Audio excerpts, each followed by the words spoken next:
Tobat, tobat. Ja'alallahu lahu min kulli hamin farajan. Satu, Allah akan membuat hatinya tenang. Jadi kalau tobat terus tuh Pak, tenang walaupun masalah masih ada. Dua, wa min kulli doikin makhrajan. Pasti diberi jalan keluar dari persoalan hidup. Kayak tadi, oh ada gitu. Tiga, wa razaqahu min haitsu la yahtasib.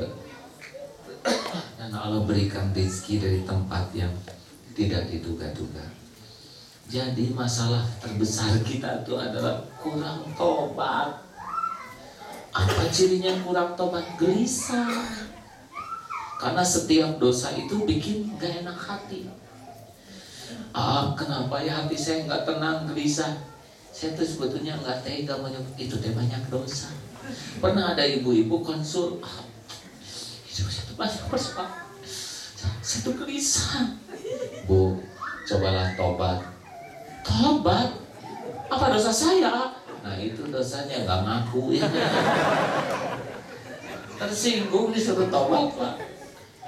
Siapa sih yang menyusahkan kita? Pasti diri kita sendiri. Jadi ibu bapak, sebetulnya kata kunci dalam hidup ini adalah tobat. Kalau kita diampuni, dirahmati Allah, satu, tenang. Mungkin masalah banyak, tapi kalau ini udah tenang, udah gak takut. Yang kedua, pasti ada jalan keluar. Yang ketiga, unpredictable. Makanya kalau ada masalah, daripada sibuk mikirin masalah, lebih baik sibuk mikirin tobat. Ya, kita tuh lebih sering mikirin orang lain daripada dosa sendiri. Saya tuh sebel sekali tuh sama si ibu-ibu itu. Gak nyangka. Udah nyangka tuh dia. Gini Ustaz, dia tuh kerjanya ngomongin orang lain aja. Padahal jelas ngomongin orang lain itu dosa. Di dalam surat Al-Hujurat ayat 12, orang tukang ngomongin orang itu disebut ghibah, pemakan bangkai saudaranya sendiri. Tapi dia ngomongin orang lain. Ada ibu lagi ngomongin siapa ya. Dan saya juga heran tuh dia pulang umroh, menurut saya umrohnya gak mabrur tuh. Kenapa? Masa gak bawa oleh-oleh sama sekali? Aneh ya. Dia sibuk menilai orang lain jelek, kurang. Padahal yang paling bahaya tuh kita. Coba, Nabi dihina enggak? Dicaci? Difitnah? Diancam? Jadi celaka enggak? Enggak. Dan enggak bahaya dihina orang. Yang celaka, yang dihina, yang menghina. Jawab. Tuh. Kenapa kita sibuk mikirin yang menghina kita? Nggak mungkin setiap orang suka ke kita. Pasti ada yang nggak suka. Pasti itu. Orang yang mulia juga ada yang sebel. Apalagi kita yang nyebelin asli. Untung ada yang suka juga ya. Pasti dia nggak tahu kan, makanya suka juga. Ibu teh ketawanya nih penuh penjiwaan. Kenapa ya aku dengerin ceramah ketawanya enak? Pasti enak, sebab ngetawain diri sendiri gitu. Halal. Nah ibu, bapak, kalau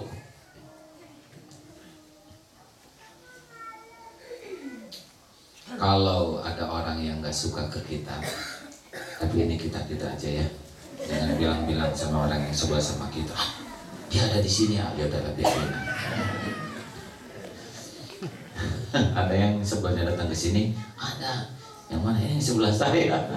Gini Bu, kalau ada yang sebel sama kita, ya kita harus bersyukur.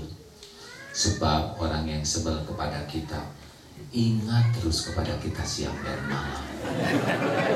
Kita udah tidur, dia belum tidur memikirkan kita.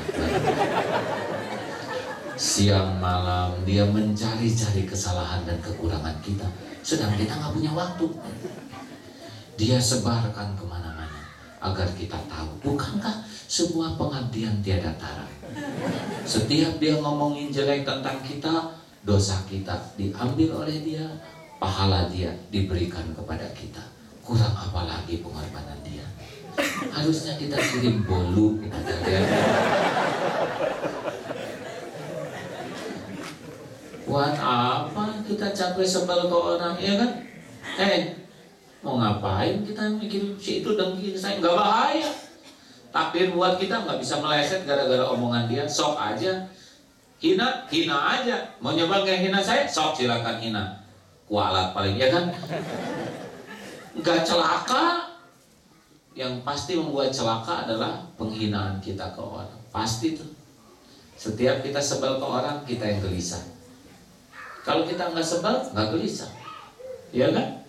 Makanya ada seorang ulama datang tuh tamu, Syekh, saya mau silaturahmi. Silakan. Gini Syekh, itu ya orang yang di depan saya itu, di depan dia ngomong baik, di belakang Syekh dia ngomongin just. Saudara mau silaturahmi, mau ngomongin orang, gini Syekh, ini demi kebaikan saya sendiri. Tidak. Beliau mau ngomong apa saja di depan dan di belakang, itu bukan urusan saya. Itu urusan beliau dengan Allah. Urusan saya adalah saya harus jaga hati saya. Kalau saya dengar omongan saudara, saya jadi tidak suka kepada orang itu. Wajah saya jadi nggak enak. Besok nggak bisa nyapa. Kalau dia nyapa hati jengkel, dia dapat nikmat, saya dengki. Saya tidak mau tersiksa. Saudara mau silaturahmi, boleh. Mau ngomongin orang keluar, gitu. Kalau kita gimana? Bu, sini. Dia ngomong apa?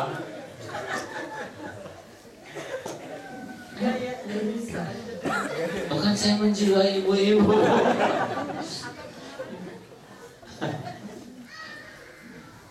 Aduh repot katanya, siapa yang ngelaporinnya.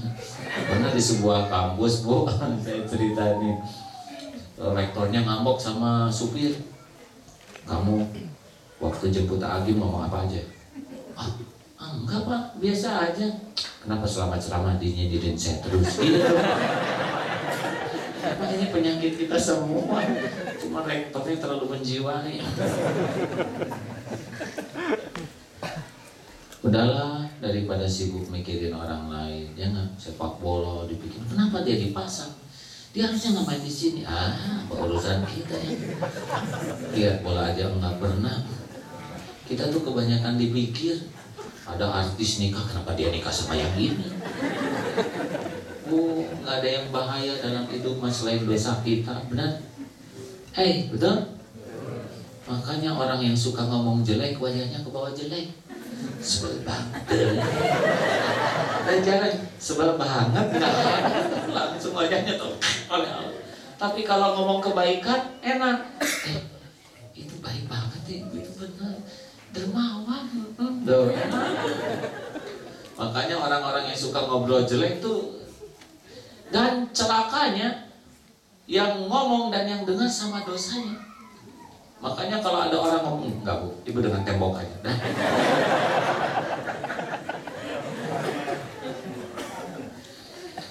Evaluasi diri. Jadi kalau di rumah ada masalah, misalkan anak kurang nurut sama orang tua, kira-kira siapa yang salah Bu? Ada seorang ibu-ibu, aduh anak saya tuh nggak nurut, aduh emang suami saya sih, dia nggak ngebantuin ngurus anak-anak. Tambah lagi di Jerman ini, aduh pendidikan remaja itu kacau. Tambah lagi pergaulan di sini, aduh. Dan itu internet tuh bisa diakses kapan aja, ngerusak itu anak saya. Dan acara TV, semuanya salah. Cuman si ibu aja yang benar, pasti dia tuh yang paling salah ya kan. Cirinya orang salah kan nggak ngaku Pak. Jangan. Saya diajarin guru saya, kalau santri ada yang nggak tahajud, periksa tahajud saya. Maksudnya kiainya, tahajudnya bagusnya. Kalau saya tahajud nggak bagus, ngarep-ngarep santri bagus, nggak bagus, nggak ada auranya. Jadi kalau anak belum nurut, masing-masing tobat. Jangan suka saling cari kambing hitam, karena the black kambing. Kambing bahasa Inggris. Terakhir, satu apa?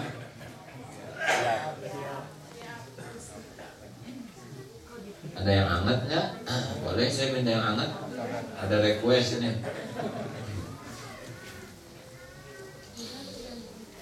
Kata dokter, saya kalau udah terlalu lelah, banyak bicara, bekal tenggorokan sakit. Terus gimana kalau saya ceramah nggak bicara ya? Jadi harus siap saja. Nggak apa-apa, penggugur dosa. Memang kalau pengen cepat sembuh, resepnya jangan banyak bicara. Jadi kalau penceramah nggak banyak bicara ya justru horor ini. Terakhir, 5, cukuplah Allah sebagai penolong. Udah habis waktunya belum? Oke. Menentukan waktu saya ya. Kalau saya nyender kamera sesuaikan ya. Kalau saya nyender begini apa yang saya takutin? Takut kursinya diambil ya kan? Artinya kalau orang bersandar kepada sesuatu, dia hidupnya banyak takut. Bersandar kepada uang, takut gak punya uang. Bersandar kepada penampilan, takut tua, takut gemuk, takut ubanan. Bersandar kepada gaji, takut gak punya gaji. Bersandar kepada suami, takut suami meninggal lagi. Pokoknya setiap bersandar kepada selain Allah, sudah gak usah terusin. Kalau dia tidak bersandar kepada siapapun selain Allah, wa may yatawakkal 'alallah fahuwa hasbuh, pasti cukup tenang.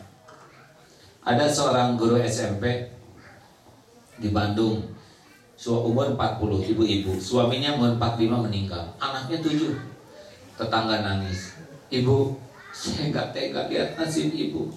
Si ibunya sendiri gak nangis. Memang kenapa? Ibu anak banyak, suami meninggal, gaji kecil, terus gimana masa depan ibu? Oh bu, suami saya bukan pemberi rezeki, suami saya pemakan rezeki seperti saya. Suami saya cuma manusia yang takdirnya jadi jodoh saya sampai tadi malam. Tadi malam sudah dipanggil pulang pemiliknya. Saya dan anak saya ciptaan Allah, dialah yang akan mengurusi saya. Enak gak dengarnya? Mantep nggak? Mantep, memang begitu. Ibu ini sekarang udah 7 anaknya selesai kuliah, 6 beasiswa, yang bungsu dibeliin kakaknya. Ibu udah ke Mekah, ibu punya rumah, ibu hidupnya sakinah. Cuma satu kuncinya, saya pantang bersandar kepada makhluk. Makhluk boleh ada di dekat, tapi bukan untuk disandari. Allah lah sandaran saya. Surat At-Tolak ayat 2 dan 3 pasti dicukupi. Guru saya juga ngasih tahu itu, pantangan utama dalam hidup adalah berharap dari makhluk. Makin banyak berharap, makin gelisah dan makin kecewa. Wa may yattaqillaha yaj'al lahu makhrajan, itu ayat 2 di akhir. Wa may yatawakkal 'alallah fahuwa hasbuh. Barang siapa yang hatinya hanya Allah sandarannya, pasti dicukupi keperluannya. Kita mah nggak usah jadi orang kaya. Kalau ada yang nanya, pengen kaya? Enggak, saya tidak pengen kaya. Enggak, saya hanya ingin cukup. Pas perlu cukup. Perlu buat ongkos cukup. Perlu buat anak-anak sekolah cukup. Perlu ganti mobil cukup. Perlu bangun pesantren cukup. Perlu menghajikan orang tua dan kawan-kawan sebanyak-banyaknya cukup. Benar? Apa urusan kita dengan kaya? Gak ada urusan, yang penting itu cukup. Orang kaya belum tentu cukup. Orang cukup pasti cukup.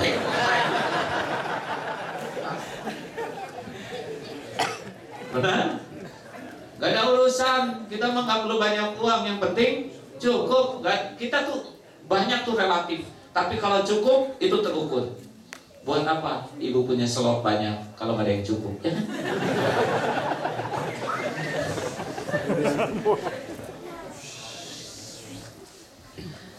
Sudah dengar kisah sahabat saya atau belum? Yang udah dengar ada? Dia aja yang cerita. Jadi saya punya sahabat lumpuh namanya Atok, rajin ke pesantren, duduk di depan. Tok, kenapa rajin ke pesantren? Atau ngomongin, ayah ini lumpuh, nggak sekolah. Kalau saya kurang kuat iman, dunia saya sengsara, akhirat saya celaka. Ilmu agama itu pupuk iman. Kurang ilmu, kurang iman. Nggak punya ilmu, nggak ada iman. Saya datang ke sini, dipangku sama tukang beca, naik taksi supaya saya dapat ilmu. Nggak ada ilmu, nggak kuat. Emang di rumah sama siapa? Sama emak. Emak umur berapa? 70 tahun. Toh, maaf ya, kalau emak meninggal, nanti siapa yang ngurus? Semua lihat ke air, tenang. Sehebat apapun yang saya omongin, gak ada yang menatap diriku ini. Terima kasih Pak. Mohon maaf ya, boleh sing ridho ya. Dan ridho juga bakal saya minum.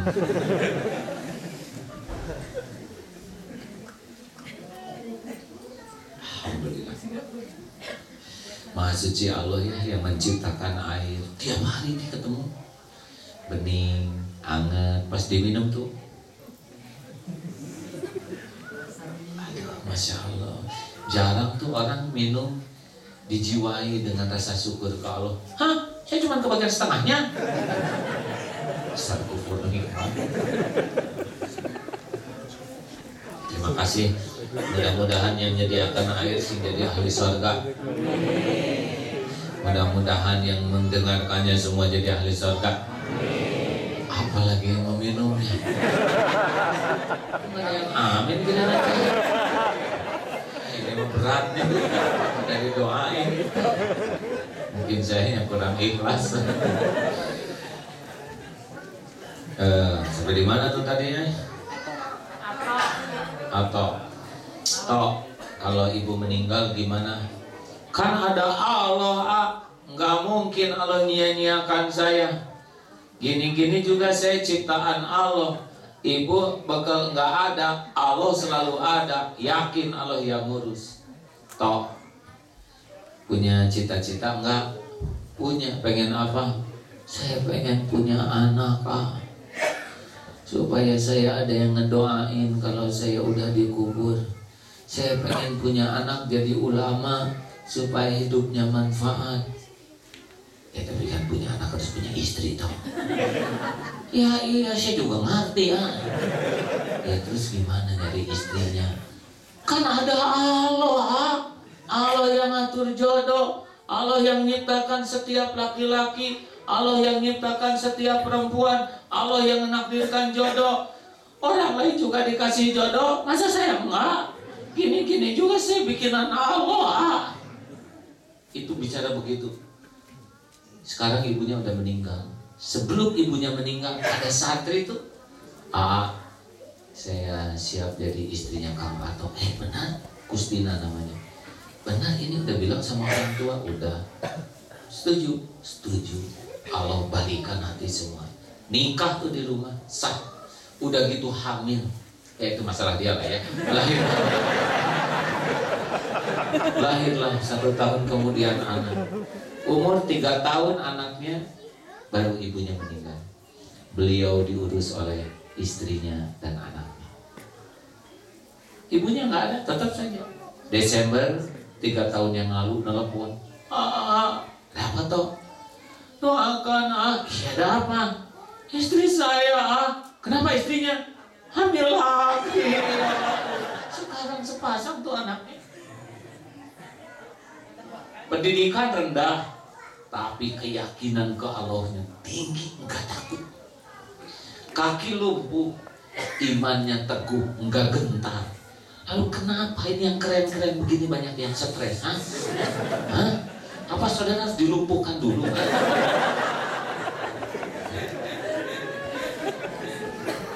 Tahu kenapa kita banyak stres? Tahu kenapa enggak?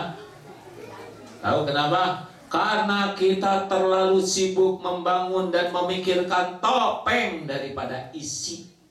Kita lebih sibuk dengan penilaian orang daripada penilaian Allah. Itulah yang membuat hidup kita tuh lebih sibuk dengan cover, kemasan, tapi di sini apa? Mudah-mudahan dengan pertemuan ini kita jadi yakin ilmu agama itu merupakan karunia besar. Ma yuridillahu bihi khairan yufaqihu fiddin.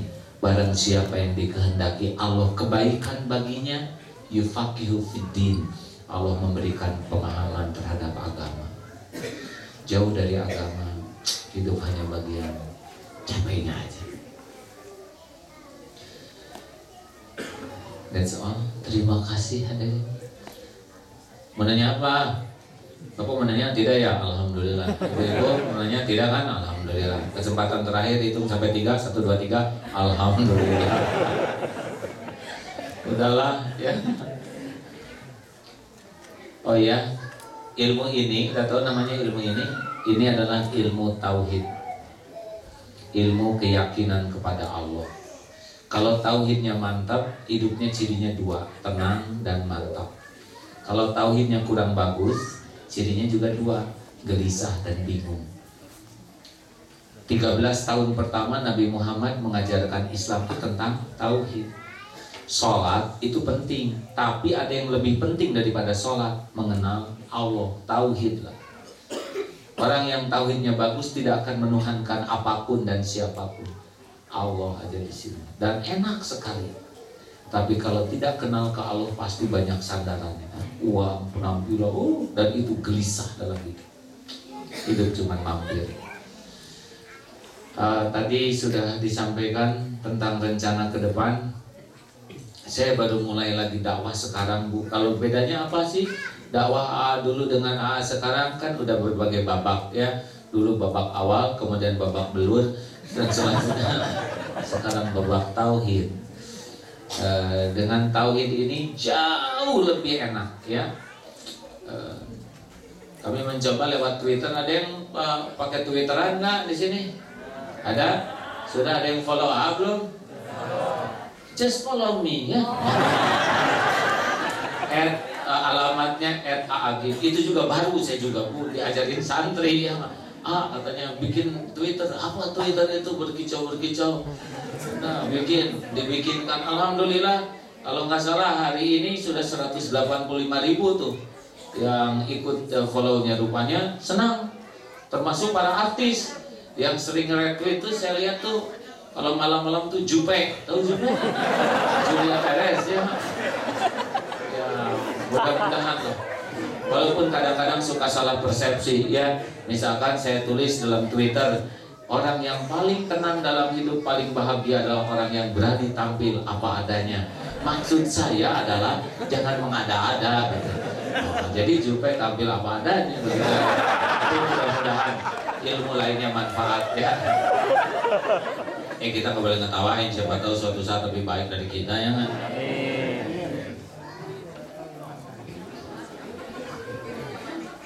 Tolong Twitter boleh. Saya sehari bisa nulis sampai beberapa 10-20, rada rajin di Twitter.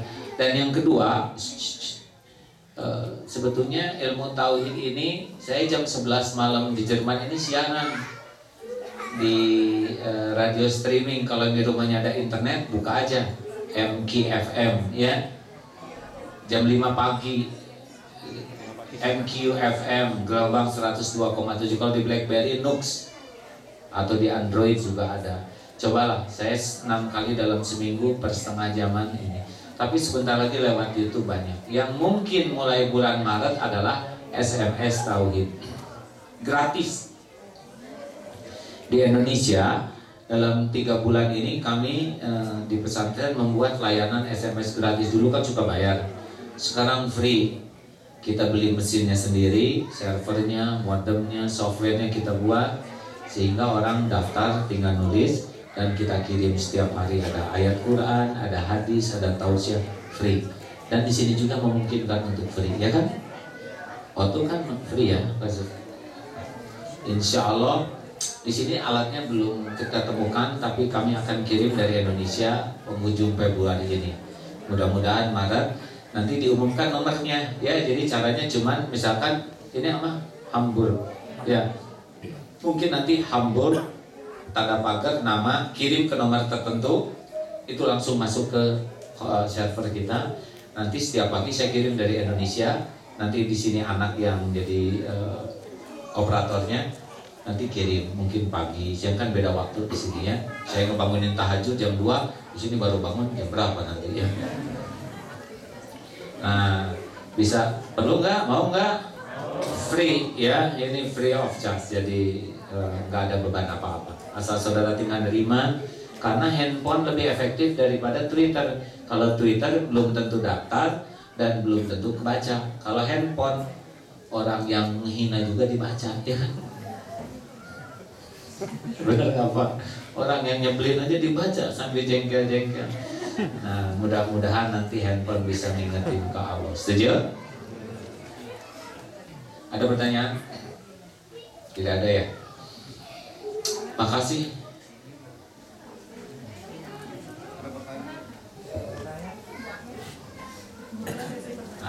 Ya udah, kita maghrib jam berapa? Ya, udah maghrib, kelas ya. Oh, bukan tergantung ini, tergantung yang nanya gimana, tergantung yang jawab. Kalau pertanyaan boleh apa saja, tapi jawab kan belum tentu mau Pak, belum tentu bisa. Ada pertanyaan silakan.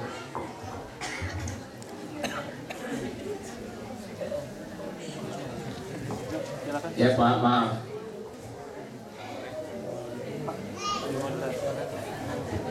Ada?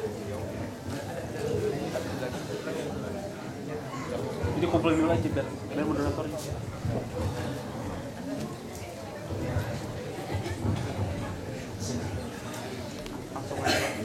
Assalamualaikum warahmatullahi wabarakatuh. Nama saya Mukmin dari Hamburg. Alhamdulillah saya masih bersyukur kepada Allah SWT bahwa saya bisa bertemukan dengan Bapak. Sebanyak menyimak dari Bapak tadi. Saya ingin saya juga lagi mempelajari ini Pak, mendalami dan mempelajari agama. Di sini mengenai masalah bahasa Arab, bahwa Quran itu ditulis oleh bahasa Arab Pak ya. Di sini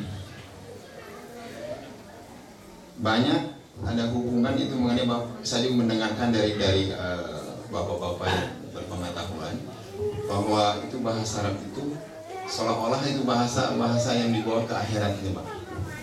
Sampai ada, saya singkat aja Pak ya, jangan itu. Semua spill ada mengatakan bahwa nanti kalau kita dikubur akan ditanyakan bahasanya marobuka. Itu sudah bahasa Arab tuh ya. Ini saya merasa di sini merasa